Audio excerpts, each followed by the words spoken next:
ঈদের খুশি আছে, ঈদের আনন্দ আছে, ঈদে ভালো পোশাক পরবো, সব ঠিক আছে। এই খুশি কাদের জন্য? قد أفلح من تزكى وذكر اسم ربه فصلى। কার জন্য ঈদের খুশি? যে ব্যক্তি রমজান মাসে আত্মশুদ্ধি অর্জন করতে পেরেছে, রোজা রেখেছে, যাকাত দিয়েছে, নামাজ পড়েছে, লাইলাতুল কদরের রাত জেগেছে, তারাবি পড়েছে, ইত্যাদি ইত্যাদি। এই ব্যক্তি আত্মশুদ্ধি অর্জন করেছে, এই ব্যক্তির জন্য ঈদের খুশি। যে রমজান মাসে সিনেমা দেখেছে, সিনেমার শুটিং করেছে, পর্নোগ্রাফি দেখেছে, সুদ খেয়েছে, শিরিক করেছে, বেদাত করেছে, হারাম খেয়েছে, এর জন্য ঈদের খুশি।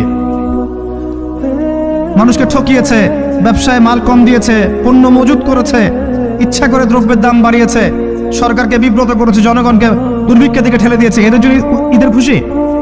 কখনো না।